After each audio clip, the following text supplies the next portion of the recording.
Il était 8h07 et comme chaque matin, Jules monta dans le métro ligne 9, air blasé, casque sur les oreilles, café à moitié renversé sur sa chemise. L'objectif, éviter tout contact humain, fuir les annonces, ignorer les pubs, survivre au trajet jusqu'au bureau. Sauf que, ce matin-là, quelqu'un était déjà là, un passager un peu spécial, invisible à l'œil nu mais très agité de rire. Un petit garçon au basket dépareillé, un sourire jusqu'aux oreilles. C'était son enfant intérieur. Il s'était glissé à ses côtés avec un grand « Coucou Jules, tu m'as oublié, ça fait longtemps que tu ne m'as pas amené dans le métro. » Jules soupira intérieurement. « Pas maintenant, pas aujourd'hui, j'ai une réunion budget à 9h. » Mais l'enfant n'en avait qu'à faire. Il sauta sur le strapontin et pointa du doigt une affiche de pub avec un chat qui parlait espagnol et éclata de rire. « Tu te rends compte, Jules? Un chat qui dit « Hola !» C'est génial. Tu te rappelles quand on voulait apprendre à parler chat? Jules sentit le coin de sa bouche frémir, presque un sourire ensuite. Arrêt République. L'enfant intérieur continua. Et elle, tu la vois? Dit-il en désignant une dame avec un chapeau fleuri.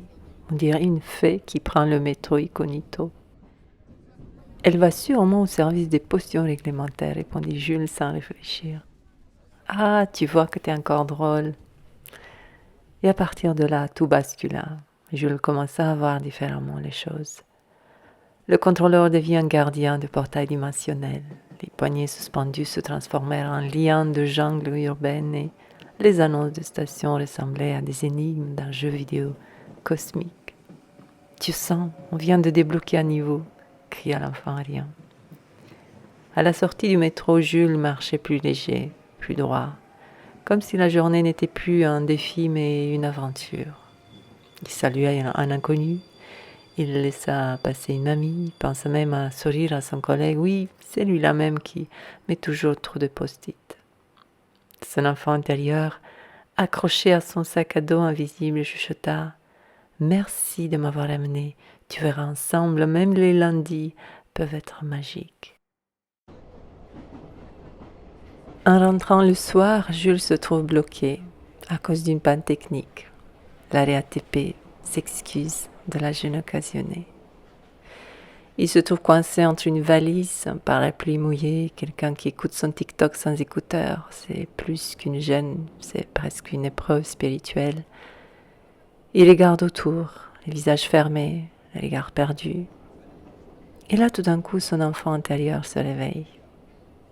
Et il lui chuchote. Et si on transformait cette attente?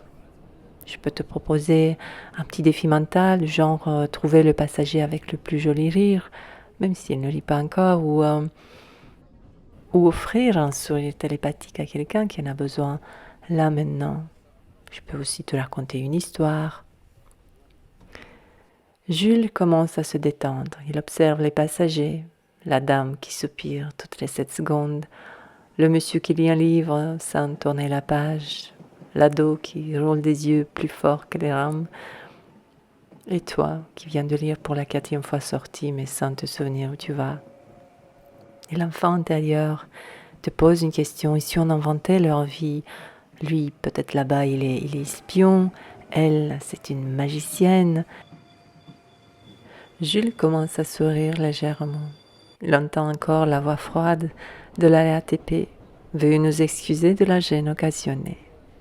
Et ton enfant intérieur ajoute « Moi, je m'excuse de rien, je suis en vie, j'imagine, je joue. C'est pas une gêne, c'est une aventure. » Parce que, quand les transports sont en panne, le meilleur raccourci, c'est ton imagination. Et ton enfant intérieur est toujours partant pour le voyage.